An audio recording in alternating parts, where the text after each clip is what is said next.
1853년 페리 제독이 이끄는 흑선이 에도만 앞바다에 들어왔습니다. 그때 일본은 목선과 화승총 정도만 보유한 나라였습니다. 여타 아시아 국가들처럼 근대 기술이 거의 없는 나라였죠. 그런데 그 사건 이후 불과 수십 년 만에 일본은 청일전쟁과 러일전쟁에서 승리하는 군사 강국으로 변했습니다. 아무 기반도 없던 나라가 어떻게 그렇게 빨리 총과 대포를 만들고 전함까지 건조할 수 있었을까요? 정말 미스테리한 일이 아닐 수 없는데, 오늘은 일본이 그 짧은 시간에 군사력을 키운 과정을 하나씩 자세히 살펴보겠습니다.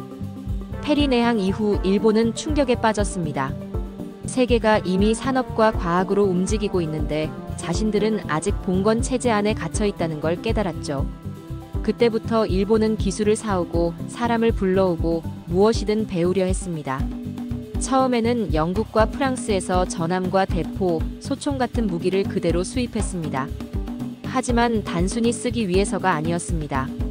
무기를 뜯어서 구조를 파악하고 부품을 하나씩 그려 도면으로 옮겼습니다. 그렇게 처음으로 역설계라는 개념이 일본에 들어왔죠. 하지만 도면만 가지고는 총이나 포를 만들 수 없었습니다. 정밀한 기계를 돌릴 설비가 없었기 때문입니다.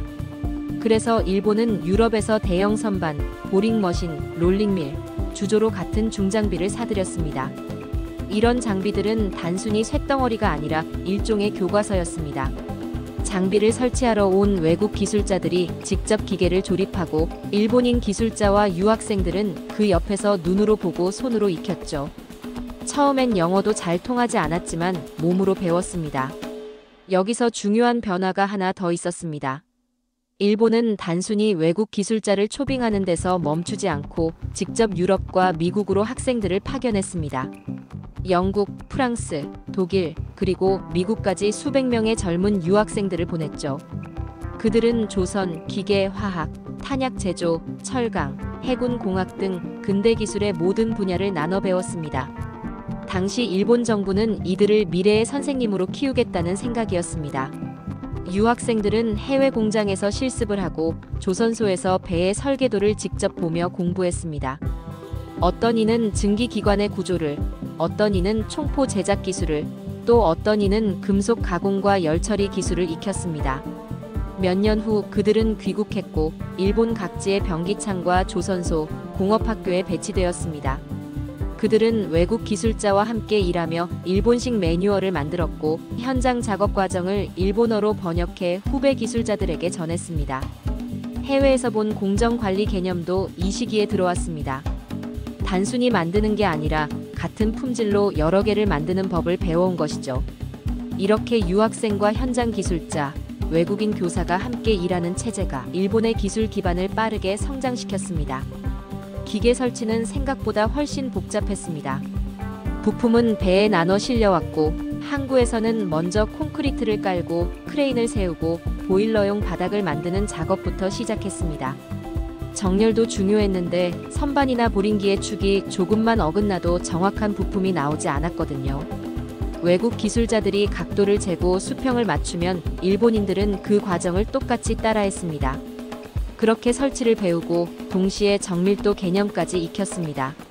기계를 돌리기 시작하면서 일본은 유지보수라는 개념도 배웠습니다.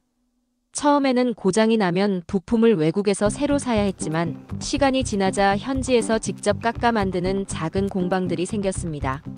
이런 공방들이 점점 모여 병기창으로 발전했죠. 그곳에서 일본 기술자들은 총열을 깎고 포신을 만들고 강철의 두께와 온도를 조절하는 실험을 계속했습니다. 이 시기 일본은 말 그대로 시행착오의 연속이었습니다. 포가 터지고 증기기관이 폭발하는 일도 있었습니다. 하지만 그때마다 실패를 기록하고 원인을 분석하고 다음엔 고치려 했습니다.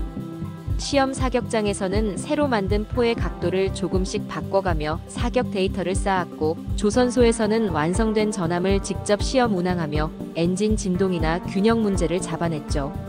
그런 과정을 수십 번 반복하면서 도면이 조금씩 정밀해졌고 기술은 자연스럽게 체계화되었습니다. 물론 이런 모든 일에는 돈이 필요했습니다. 메이지 정부는 토지조사와 세금 개혁으로 재정을 안정시켰고 옛 번의 재산을 국유화하거나 매각해 자금을 만들었습니다. 또 외국 은행에서 차관을 들여왔죠. 이 자금으로 대규모 설비 투자를 진행했습니다. 그리고 그 설비를 운영할 기업들을 육성했습니다. 미쓰비시나 미쓰이 같은 재벌 기업들이 바로 이런 배경에서 성장했죠. 정부가 장비를 들여오고 민간이 그것을 운용하며 수익을 내는 구조였습니다. 기술이 자리를 잡자 주변 산업도 빠르게 따라갔습니다. 중장비를 유지하려면 철강과 석탄이 필요했기 때문에 일본은 제철소와 탄광 개발에 집중했습니다. 조선소 주변에는 부품 공장, 주물 공장, 정비소가 줄지어 들어섰죠. 이런 식으로 한 지역에 군수 관련 산업이 모여들며 산업 생태계가 형성되었습니다. 초기에는 실패도 많았습니다. 그러나 그런 시행착오를 거쳐 실사격 시험과 시운전, 열처리 표준화 같은 절차를 만들어가면서 문제를 하나씩 해결했습니다. 결국 신뢰할 수 있는 무기를 제작할 수 있는 수준까지 품질을 끌어올렸습니다. 결과적으로 러일 전쟁 무렵에는 일본은 대부분의 무기와 전함을 자국에서 생산할 수 있게 되었습니다. 최신 설계나 일부 핵심 부품은 여전히 외국에 의존한 부분이 있었지만 완성도는 이미 서양 열강과 맞먹는 수준이었습니다. 육군은 국산 소총과 현대식 포병을 운용했고 해군은 자국 조선소에서 건조한 전함으로 러시아 함대를 상대했습니다. 그리고 그 승리 뒤에도 수십 년 동안 외국의 기술을 흡수하고 자신들의 것으로 바꿔낸 집요한 실험과 학습의 역사가 있었던 거죠. 결국 일본의 군사력 성장 비결은 단순히 기술을 가져온 것이 아니라 그것을 배우고 고쳐 쓸 수 있었던 태도에 있었습니다. 기계를 수입하고 그 옆에서 보고 손으로 만지고 수백 번의 시행착오를 통해 자기 것으로 만든 것. 그게 바로 일본이 단기간에 군사 강국으로 성장할 수 있었던 이유였죠. 지금까지 시간 프린터였습니다.